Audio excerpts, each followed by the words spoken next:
zanina kan Thuchah chu hun nung ti Thupui mangkha ani a Daniela bu a kan la cham ri dona zanina kan zir tu chu Daniela hapta som sari na hapta nung ber chungchang ani chandon ani kan zir lai masa a kan tar lan ta kangin hapta som ruk le pakwa chu hapta som sari zi nga chuan ti puitlin ani to a hlen chua ani to a Pathianah azol nei Daniel nena shilang ngei khan i Jerusalem kul cheto tungding le tura thupek chua ani atanga chutin Mesia shiak thi alolan a cross kan ta na thi thleng khan kumzali le somriat le pathum aloin her chuak to a chu wangin hapta somruk le pakko hun khachu hlenin a to ni zanina hian hapta nung ber chu hapta som sari na chungchang hi kan zeu chodon ani a poimo em dona hi chu kan la dai lo ani a lali suange poina azirti te hnena a local le na chungchang a soi ma thai bung somni palia khanin he hun chungchang hi Daniela soi ti in Daniela soi hi lali suange poin aron aron soi le tani ti kha ma thai bung somni pali chang som panga chang khan kan chiang o me ti chuan zanina hian he hapta som sari na hi eng hun nge kan ti chuanin Sakawlh Rorelna hun ani ti kha kan thu chiar atang hian chiang chodona Pathianah thu ilo chiar masang u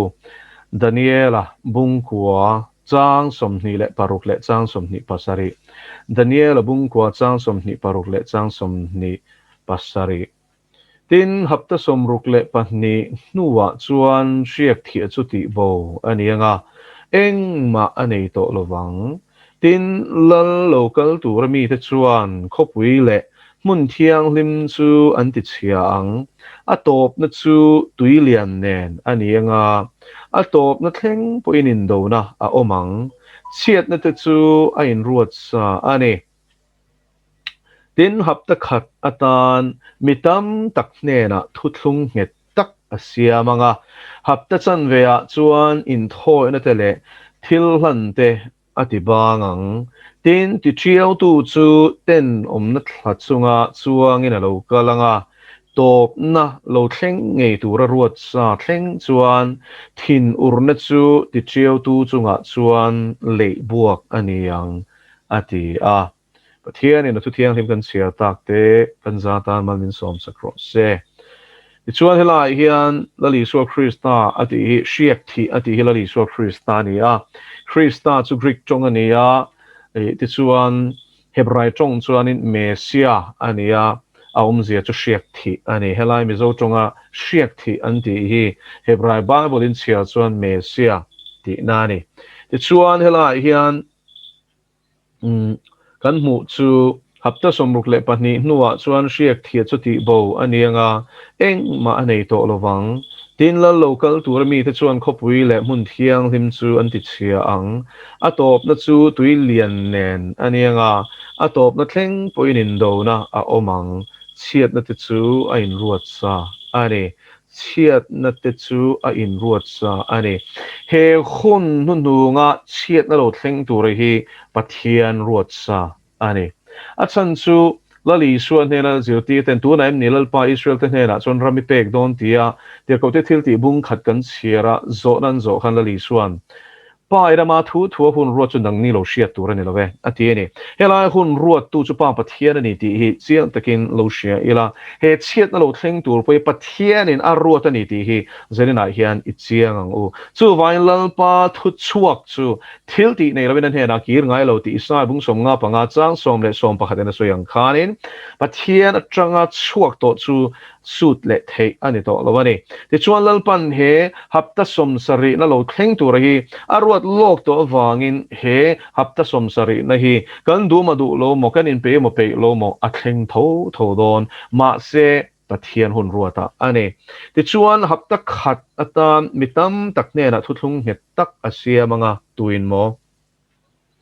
he lal khove lal rokal tur hian chu wang tak chuan in he lal she thiam tur hian in Daniel bung ni a Nebuchadnezzar in larna emo amum mangkha kan soi fe in kan lozir ho to ni khatero ti chuan in rangka chak lu chu Babylon lal ramania tangka ruwa om le ban te chu Media le Persia lal ram pahin zom khom ania ti chuan in akong le amal pui dar chu Greek lal ram ania ti chuan in ake pahni thir te chu rom lal ramen ti na lo nia ti chuan ake pha ero chu thir le hlumin polani ti kha bung ni na khan kan sir chum khan kan shia ni chu lal ram chu he lal local tur lal ram soina ni chu lal ram nu nung berania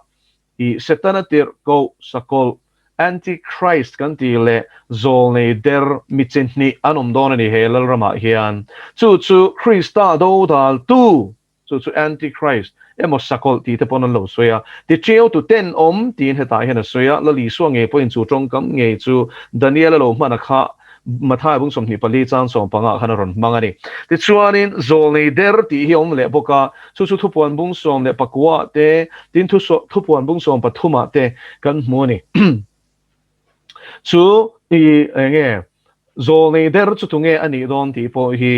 thupuan bung som pathum chang som pakhat na chang khanin ashiat theya I beram ki ang ki nenga ati ni dragon chongina chongang ati ni chu beram chu engen ti na ngela li so Christa en ti na ni tero achan chu thupona nge khan beram tal tong hi ka mu ti in zo na chuan thupon bung nga bung ruk chawa khanin a mu thu kha bung ruka khan a soi ni ti chuan chu beram chu he ta thuthung thara te thuthung lui kal hlen ku beram no chang khan nazareti so Christa soi na ni ti kan sia pathian fa pa soina ni ama chunga tinge thupon bung som pathum chang som pakhata hian chu zol nei der chu beram ki ang ki nenga ati thei achan chu beram chuanin Christian chu kora aron mangang ati na ni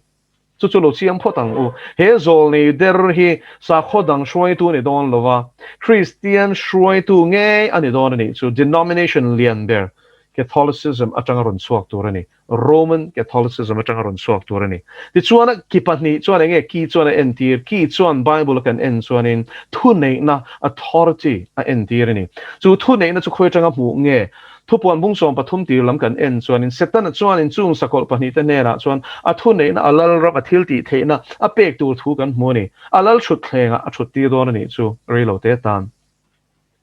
ti chuan chu sakol pani na zol nei der chuan kumthum le chan vedang chung khanin Rorel donani ti chuan chu zol nei der chuan dol nei khati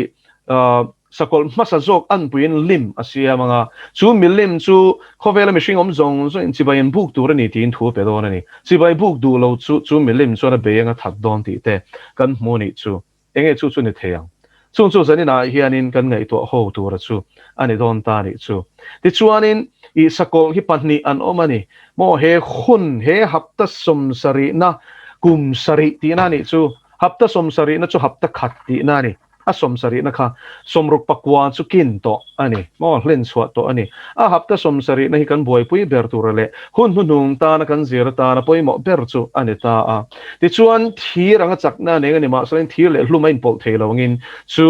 sakol lal rampo chu a in pum khat chi don lo ani ti hi alang chiang ane amaro chu thir chakna romlal ram chakna khenga mo chen chu ane yang ti chuanin I Roman Catholicism chu enge romlal ram milim biak te labereng ang khani tani chu Roman Catholicism a chuan chu ni pathian biak na thil tam tak en tiran enga tinge sabat chu in rin ni atangin Sunday a an le hemi thak dang lam tu hi midang nelovin Paul dang nelovin Roman Catholic ani ti hi kan shia ta ngai ni chu ti chuan chumi thak thleng tu chuan lo ni ta thil tam tak an ti dang lamani mari sibai buk te no chung te chuan an zir tiratin lalpa zanria sacrament po I ram huai te chokil na an thlak ani engwang nge chu kan ti Roman Catholic howena an mass hi aum ze dik tak tam tak chuan kan man lo ani a technical term a chuan transubstantiation antia enge transubstantiation chu anni chon wine anti lova chang kha chang anti mai lova Isua Christa chu an pui thiam khan I mass an ne piang in thi turin a ko thale a ti chuan chu atak sa chu kha chang kha atak sa tak taka changa chu wine chu iswa thisen tak taka changa ni ti hian in zirti dan ani ma san ne piang i so hi thinon turin a ko tha thei ti hi anin zirti ani chu ni le bible na min zirti ani em chang khat ringot in chu zirti na chu pai thlang halani hebrai bung kwa chang som ni le pariat i en chuanin voi khat mitam tak sual te awanga hlana omin avoi ni na chon sual te lovin a chan dam na ngai tu te ne na chon en larang ti sia kani lali suwa krista hi voi khat bak athidon lo lalpa chu fakenam ro se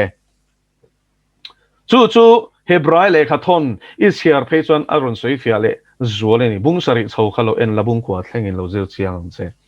chu vain zani na hian ko nau te hen zir tina diklo hi alo lut na sa em mai pon ni lovin setan nei hian bu lem alo tu ve ni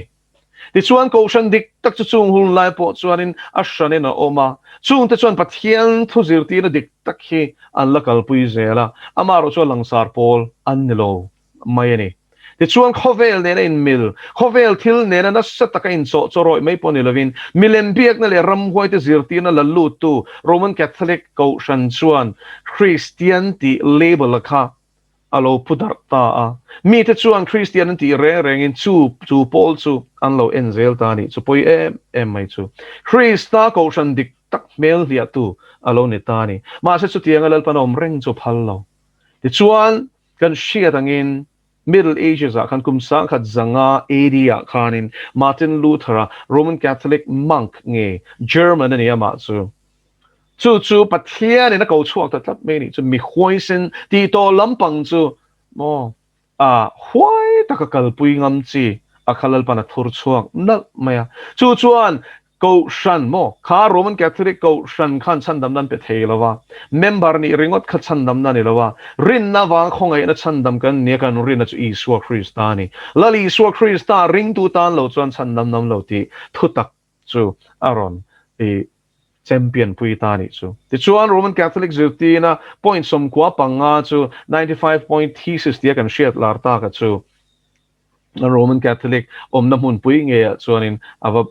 tibur chap ta ni chu John Hagee chuan Jerusalem countdown ti le khabu chuanin helam pang hi lo chuya chu ta pop thin urzia chu Martin Luther chu anung chunga lip turin thu pe ni chu pathian mi kam chuaka tan chuanin avara thlawe tro pathian mi ani lo wang ani zo kani ko nau te win ni hian hi hai lawang o Paul pakhat kan sot na ni lo thudik kan soidon chuanin kan omanuam lawang chen khat chu ma selangin thudik takhi ko shan ho te hian tu na hian kan shiat atul to ani azir le chui pe lo chan heng hi kan shelo engwangin nge in rin ni tangin Sunday a le nani achan chu Sunday chu ni pathian biak na ni chu wangin kan pathian chuan sabat se rotia ma se chu ta chuan min kai peng ta dei mai ni chu Vainia hian kan shia tur chu pathian hian thutaka hian a ko shan te min shwai ki me kani ti chuan 7 day Adventist chuanin chu anron charfu ta adik akharon mangta mo chu tiang chuanin baptist chuanin baptisma no sen baptisma ti poi Roman Catholic chan thawani edi zali somnga pakhat atangem chanani hei poi Bible a hian in nga tur pakhat ma anei lo chu wangin Vainia hin ka soidu chu kan zir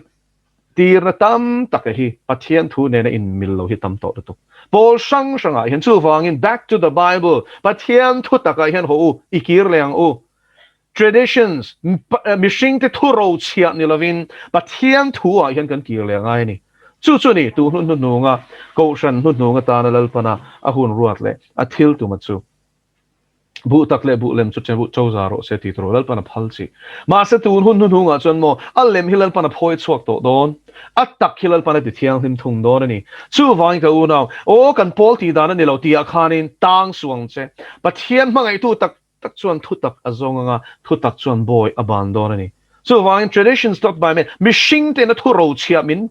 ro chun ti ra hi kan kalpui tur ani lova Bible zir ti na hi thu tak chuan ya chu chatuan in nang lam don lawani zari dai hian chu hun an thak dang lam poizia hi tam tak soi turama amaro chu zari da hian hun nung chung chang le pathian en hun arwat dan hi general taka soi phot angai ni he Daniel hapta somsari na kan lu don chuan Genesis kan share chuan Genesis tiom zia chu origins thil bul ti na ni engkim bul in ziak na chu Genesis hi ani chu Genesis buwa chuanin Pathianah niruk chu thil siam thu te ani sari sabat a chuan achol thu te kan hmu a sabat ti chu chol ni ti na ni Pathian achol awangin kha ni kha Pathianin ati thiang lima asep thiang lim bi ka ni ti chuanin thu som pek khachu anu fe Lalpa'n pecho thu som pek ma te to in chol ni ser hi Lalpa'n alo ruat fel te to ti hi i chiang ang u ti chuan chu mai chu ni lova chu ta chuan Lalpa'n hun arwat dana kha lo ruat fel vek ani a chan chu nik Pathianah ni ruk chunga thil asiam khan ni po hi asiam ani hun po hi asiam ani kha asiam ani chung zong in hervel chuanin hun ashilani ti hi kan shacheu ome ti chuan hun time kan ti po hi Pathian siam ani ti hi zanina hian chiang ang u chu Pathian I hun siam tu chuan ing hun arwat dan hi Genesis thubul bua hian ain phum dei chu ta chuan Lalpa'n chu thuruk mystery kan ti chu alo phum ru dei to ni chu ing arwat dan niruk chung hi Lalpa'n na tho theih na turin mishing hne na pe kani ama nge na tho awangin siam tu ain thil siam hi kan ro pui lo ti hi chiang takin siang u a thutak bo pel zawng le do zawng in mishing in engma ti theih kan nei lo ti hi korin le kha thon na min shil hi a chiang bokani ti chuan niruk chung in Pathianin na thong bokin mishing a an puya siam te nena chuan niruk chung na tho theih na thu pe a ni sari ni sabat ni ro chu chol ro ati ni chu tian chuan Pathianin chol tur ati huna chuan mishing chu chol mai tur ani ma se chu chuan hun chung chang chuan enge entir chulai tak chu kar khata ni sari om pasari chu fam kim na number ani niruk na tho na hun chung ani ti kha chiang photela chumin nuwa chuanin petera lekha thon panni na kan en chuanin bung thum na chang riata chuanin he thui kan muta tat me ni chu lalpa ngai chuanin nikhathi kumsang khatangania kumsang khatpo nikhatangani ti kan muta tat me ni chu Bible ratio chu kan mutat me ni chu Bible a chuanin he ta nikhat chu Pathian ngai chuanin mo kumsang khatangania kumsang khatpo engang mo nia nikhatangani chu tiangani chuanin kha niruk le nisari huna khanin kan apply le che don ani chu niruk chuan enge entir na tho thei hun chung kum sang ruk a entir ani chu nikhat chu kum sang khat ang hu kan ani kan ti to kha ti chuan sabat ni chuan enge entir ka ti chuanin kum sang ro rel a entir ani chu Bible a hian azia kem thupon bung som ni chang li chia chuanin ami ta nen chuan Pathian hian kum sang khat chung ro le rel don chu Bible a hian zia kani kum sang khatia khan rau rie roi chia tur ni lawa calendar kum sang khat ani chu vai Pathian thu hi angial angana lak tur ani nikhat ati poi nikhat ani mai da ka som ni pali kha ti chuan niruk chu kum sang ruk ani ta a ole hun ange tu na hen kanom mek Pathian thu chut pe mi ta chuan he ta abula tangin hanan chut chota a chutan chut chozel na chuanin achan chu adama mishing siam masak ber dam hun chung kha Bible hian fiat takin min shelani kum zakwale somthum ani kum dik tak ani kha ti chuanin a thate zel kuming zangen dam ti khamin shil zel ani chu ta tanga chut chuan thutlung lui he ta Pathian ina tira I Genesis bung khata engkim lele vande ruk chunga siama tanga chutin Mesia Christa local thleng hi kumsang li ania ti chuan Mesia Christa ron kal atanga a local le thleng hi engzange kumsang ni ani ta ni chu hei hi khongai na hun chu ni zanina hian khongai na hun hi ishefia teng u lali su Christa ron lan chia khan Daniela hapta som ruk le pakwa akina ni tero imi te tan chu Israel Judah te tan hun ruatani ti chuan chu ta chuan la li so Christa ron kalan no la Judah te chuan kem betrotin pila ta chuan awa athil ti sual ka shelo ka chwa don ati chungpo in I ken belo chuan kai sara chiana ni lo ti in politics an khela kai sara ne na he kan tumani ti na ni chu angai ngam talawa mi puin nor na hnuaya chuan a kurta ni ti kan shia ti chuan lali su Christa Mesia kantana thia thole nu atanga chutin kumsang ni khongai na hun kum sang ni air or chia chu ni lo kan ne ni ko naw te khun hi kan van nga to lo em te ro kho ngai na khun mor to pa kan ding to ti hi hriang u kum som nga kan nei ka ring to lo kan nei lo khun mor to pa hian kanom to ani ti chuan chu hun chu Pathianah ni tinge min shu khong ai no hona tium zia chu enga tinge Daniel hapta som sari kha somruk pakwa le pakhata lalpana chen enga tinge somruk pakwa kha thendik tir phota chu min no chu enga tinge kha ti zozai hun khalalpan khofel hi pe kan ti chuan chu chanchin chashil na huna ni lalpa chu fakenam ro se ani le chu la li suan a soyam ma thai bung som ni pali I en chuan hun nu nung chung chang chin chia na thil thleng nge tur la li suan a soi lo ka chuanin chang som pali na hi poi mo khop me tin he ram chan chin tha hi nam tin mi te ne ra shiat ti na turin shilin a omang ati an rin vek a hak dong lo ti na ni chu an shiat to chuan chu shil lok na chu thleng dik to ti na ni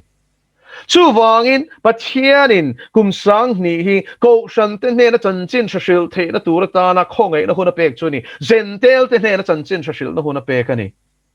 zodate mitchu ti dere nom ti rombung som pakhat kan chia chon chiang takin kan mu ni tir ko pol po na veet e ma rombung kwa tanga bung som pakhat hi makhop mai bung ria ta tanga bung som pani chiaru lamo ang eng ma in mai lawang a in som zak bung ria ta tanga bung som pani ani lenga tinge bung kwa bung som pakhat hi a in zet kan ti chuan in thil dang ani lo Israel te chungchanga pathian thil ruat hi lalpa hianin pola khazia tirani chu Pathian le khathu zong zoi Pathian tharau thiang lim thok khoma zia kani korin Timothy thom ni bung thum chang som paru kana ben shil hi kan ring ani tro ani chuan tir ko pola po khan bung ria ta tanga bung som pani kha soi tumma sela bung kwal atanga bung som pakhat khazia ka ngai tlat achan chu Pathian ina zuda te ta na hun ruat le zentel te ta na hun ruat danglam nei kan sia ta ngai tlat Krista chon kan danglam lo chu FSC bung nia chiang takina soi to Krista chuan mi pakhat kan ne to ni chuin zudami pon a zudana kha eng ma Pathian laka hian a chang kai nam lova ti chuan lela ma chuanin rentel po kha ui chawan ngai ta po kha Pathian ina lalu ta ni Cornelia chungchang hana va chiang em tero petera thinlung a dai dan na zudale zentel ta kar dai dan khalal pana thia dar sak feka cross chuan in tai na chu thia ta ti kha chu vain zudamo zentel mo la li so Krista kal tlang lo chuan tu ma pa ne ran thleng don lo ti hi chan sin cha chuani lalpa chu fakenom ro se zona bung som pali chang ru kala li suan ke hi kong le thu tak le nun na kani tu po ke ma kal lo chu pa ne ran thleng ngai lo ti hian zuda antela zentel antel ti na ni chu khalai thu kha chiang ro se ti chuan chu kan ti chiang to a adot le chuan ani le Pathian in zuda te ta na hun ruat chu enge hapta somruk pakwa le hapta sari hapta somruk pakwa chu kan zir to ang khan len chu ani to a ti chuan chu min nuwa chu la li so hu na chang khana man nol ta ka wangin chanchin tha chu sentel te ne na shire nom ta chara ram tinami te nam tinami te zil tir te siam ro tia tin la li suan enge na don chu chanchin tha chu sentel ram zong song te chitin te ne na achan chu khala khanin nam tin ati kha Greek tonga chuan in thai bung som ni pali chang so pali ani chu ka soi nam tin ati kha ethnos ani ethnic group people group tirani so entinan garwali ani chuanin kha khang ho garwali nam zong song tirani chu te ne na nam nga chanchin than don to chuan kha thu kha thleng dik to tirani chu garwali pui te ne na chanchin shela kha chu garwali piang thar ma sa te la li suwa ring tu te mo phur na ni to tirani chu wan Pathian thu hian min zirti ra hi chiang takin idonang o mimal tinan chanchin tha an shia chwa fek lam de lovin nam a people group angin o ammi te angin tinan mizo ni chon mizo ang top khan naga ni chon khatiang top khan chanchin than don to chon mathai bung som ni pali chang som pali shil lok nei thleng dik to ti hi kan chian angai ni tin shia ti na turin shilin lo mangatia anrin angak vek ton lo an shia to chuan an pomle pomlo kha chon thu ni to don ani ka unaw he khun hi ni khongai na hun lalpan min pek chu zentel te ne na chanchin thashil the na turin kum sang ni lalpan min peta a ma se mo chu atop nai to chan chu he rombung som pakhat chang som ni panga a chuan he thuru hin hriat lo ka du lo we tin tir ko pol chuan min hril ta ni enge Pathianah na hun ruat chu Daniel hapta som sari na khanin mo khang kha aron lu don ni enge chu chu then Gentile te fam kim na lo thlen huna ti the fullness of the Gentiles ti nikin ni ni lo Gentile te fam kim na ni Bible hi hriat I chui chian tu Gentile te fam kim na ni chu fullness of the zia chu Gentile te na chan chin thashil na tur ta na Pathianah no hun a pe ka chu akin nuwa chuan hun khara nianga khongai non Gentile te tan khara nianga Juda te ne na chau chan chin thashil turin Pathianin mi pahni arwat te chu aron ti don ani chung chuan Sakawlh lalram din ani to nuwa chan chin tha hi Juda te ne na chawan shil don ti hi thupuan bung som pakhatin min shil ani chu tikhani shu thiamen chu wangin Gentile te ne na chan chin thashil the na hun chung zalen na hun hi tu na po hian kharin om chan to khovel ram enro chan chin thar te hi enro Nigeria rama chuanin arte talin kan Christian puiten tal tun kum chu ringot poin thali chungin kumsang ni le som ni pakhat January atanga April thleng ringot po khanin Nigeria khon Christian sang khat zali som sari an martar to musulman hoin an that fia khawin chu lo po chu mi sang ni Christian sang ni an rubo an kidnap ani chu go now teo tun hun nung ya van khir to em tero Canada ramzalen western ram kanti mit ram changkang Sakawlh na omnia kan shia ta khan pastor te chu misual manin kol an bun tiran man miat tun na ya po biak in an kharnan ange an kal vexia luan phal si lo policein te chuanin baptist pastor pakhat chuanin open air service anei puya a ko san te chu ta chuanin helicopterin zukbe mole ral thom po keng lo te kha misual sei bolin an bola an zuk mana an pastor chu fa te chap zoi chungin kol an bun tira tan ina misual khungna an khungta ni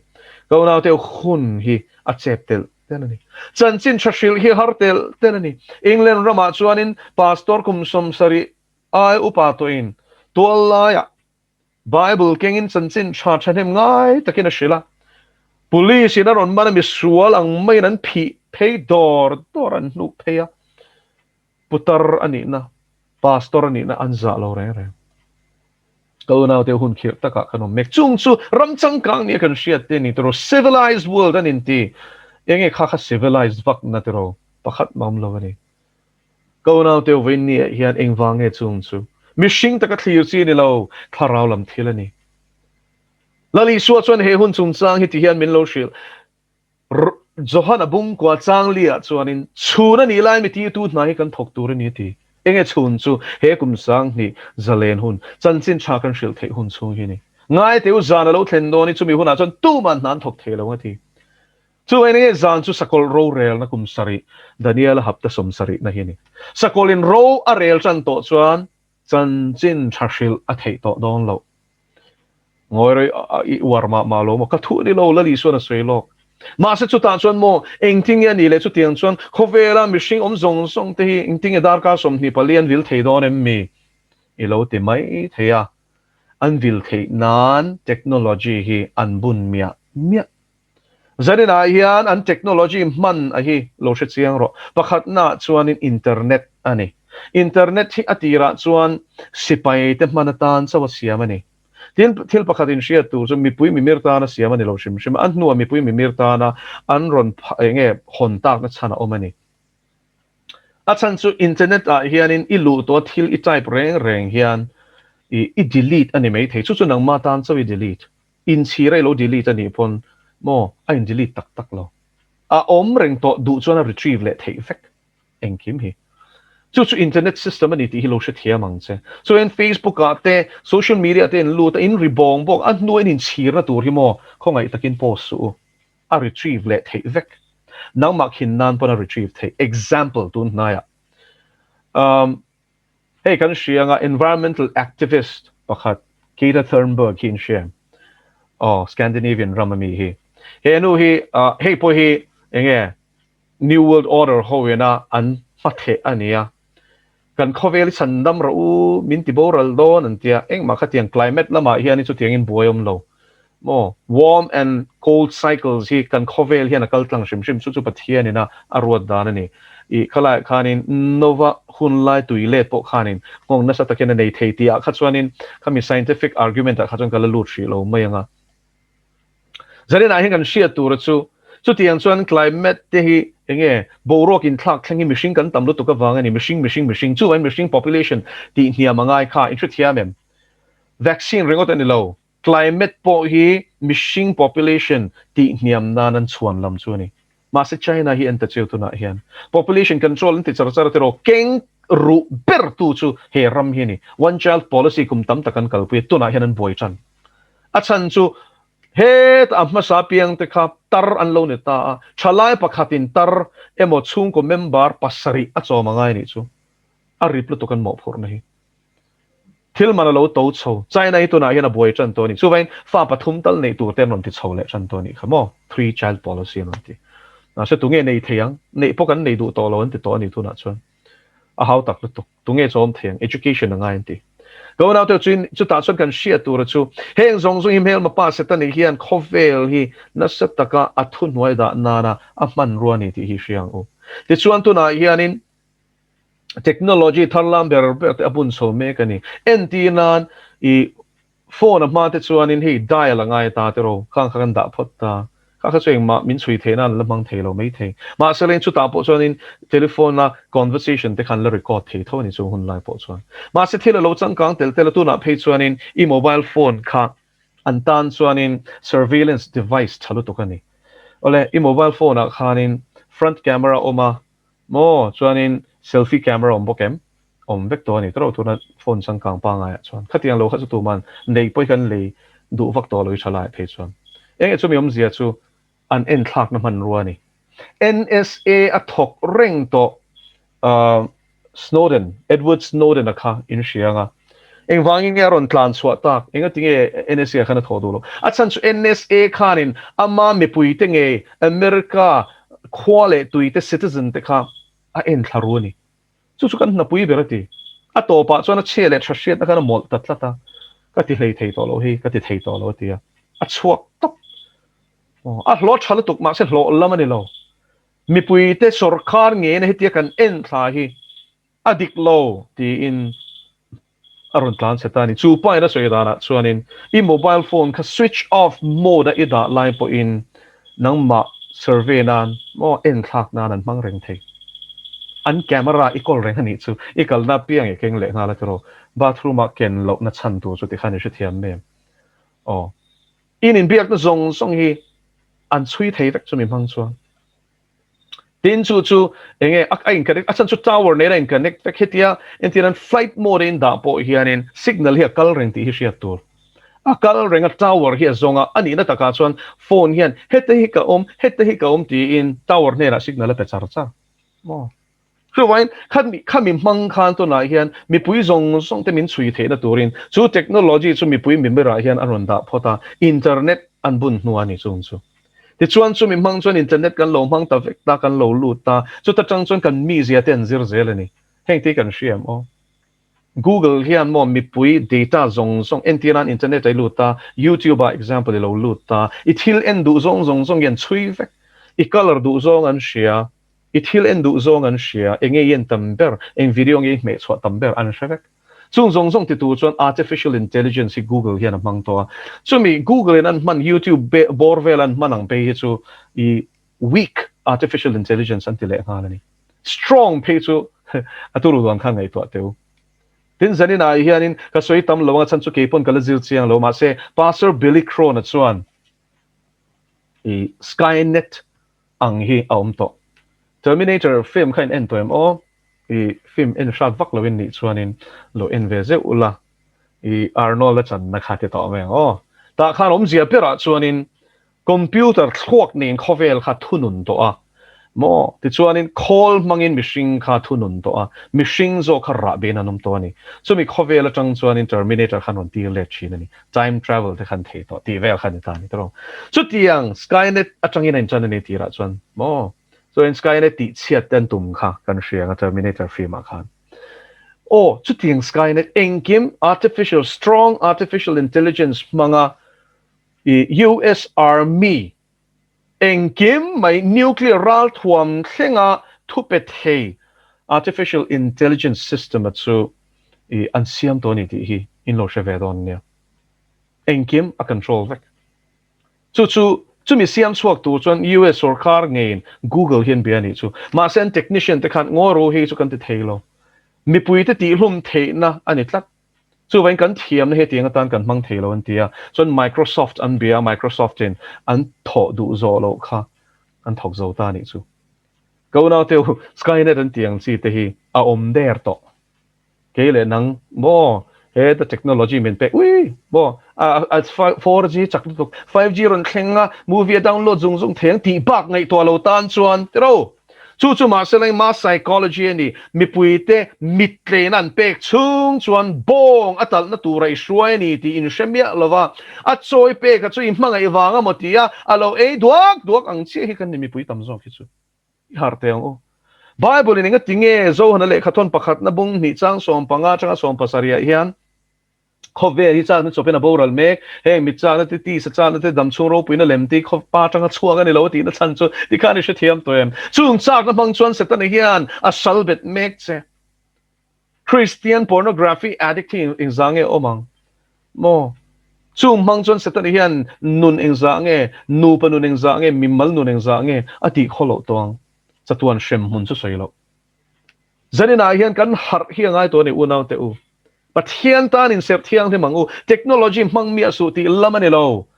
khovel train chuak ro ti wang khan khang zong song ka kal san fekanga he ta harmi tangin khoi lai mo I ka anilo khovel eng in ni ti khovel al turak ko kan ni chu wangin khovel buena hian ni boy velo kan mi te chu shiat nan tlak chama vain ti bora lenom ti zia kan ni khatero heng thil te in thunun tir su I mobile phone thu inom su I thu noya da ro thilengkim ti kata na thiang nima saleng thilengkim ti chakher lo thilengkim ti kata na thiang nima saleng eng boya ma kain phal lo Lalpa'n chu fakenom ro se hey technology pathian ro puina tur ta ni hlanang o ipmang o I so ke pa noya idang o in thunun tir su Imit sak na mang khan satan an balls to Jesus se har chuak ro Pathian ro bol nan mang ro he technology he zarin apo kan man hi technology kan nual suat lo che chu kha khani ti chuan mi pui thing tinge Sakawlh hian a thunun thei don eng ti chui thei don a khan lut lokang chu mi system chu tu na hian in satellite mangin an bun to ni zarin a hian picture ron tar lan poka chak view ma ro chu I kalowin ring lock chi lova so mi picture a chon satellite himo khovel pum pui chim mar chak mai pon ni lovena klep tuar satellite ram sang hian ani nakina chon he Sakawlh I kumsari chung khovel chung Rorel tur hian heng satellite technology hela ron mang don ani o GPS kan shiatero global positioning system ani so mi mang chon entinan khopui de metropolitan city Kolkata te zukal ta Delhi te zukal ta la Uber service ang khanan soi ta la mobile phone khan an app khai download anga chuan internet connectivity ne anga ya so internet ne rin thun zom chuan eng Uber po kha enge I destination ikal I omna le ikal du na khai type in anga chuan Uber in ron zong me don cheni ma se chang chuan in kan omna lai chi hian shelowa in biak ngai te po on ve chi ni chu ma se lein mo GPS aya global positioning system accurate so pinpoint accuracy anti I omna lai chi Entinan geography so in degree hey degree so kan sianga mo entinan equator so zero ni tatero equator chung lam mo tropic of Cancer the tropic of Capricorn te ta 30 degrees north 30 degrees south chozel ta longitude le ta ni degree ni ma se degree mo dota chuanin an chen som le ta degree kha minute le ta minute kha seconds an chen le ni chu hemi dar second ni lo hian chu positioning system accurate mo taka zuk pinpoint thei turin degree khoi la nge om mai ponilo minute khoi ange om second khoi ange om chu geography khan kan zir thina poi ni heka choi du chu tiang I om na lai chia thiak thuak ni lo ni dewin ka shia mo u baranga zon nga yang nilovin I omna lai chia ron shui thei positioning system hi chung satellite network mang chuanin an nei thei to ni ti kan lo shadon nia ti chuan nakin a chuan o ani chuan mobile phone device a min chui thei ni chuan hi chu ka voke som veka nga min chui thei lo ni mailom I lo ti takin 5G bun an tum hi chu mo I device po imamo to lo an soi dan chuan ral khata changin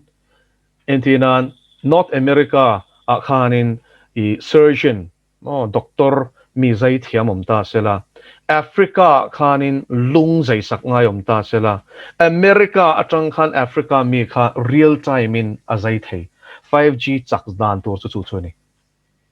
second engam claim back I point engam zat back in ain thlau don lo ni chu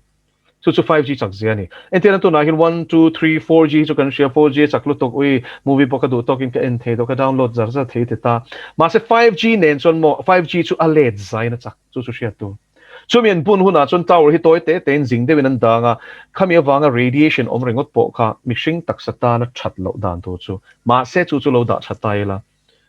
chu mi pia lama chuanin I an chui thei don chen I chu chu ni mo to na hian vaccine manga thil khan ron implant na chan chu an chui zat thei na ni ko na te win ni hian kan hara hun ta mu hil tho hara hun to ti hi he hun hi ni chu vai na du mo du lo mo an chui thei don che China chuan chu mi system chui thei the system chu abun to me ni lovin a mi pui te chui na na mang make social credit system an ti chu lo chui zau du ni chuan chu social credit system a chuan engen ti chung satellite technology asan chu China hian ina ma satellite hi kap chuak venual to ramdang ta hi man ho em he mi ngai lowa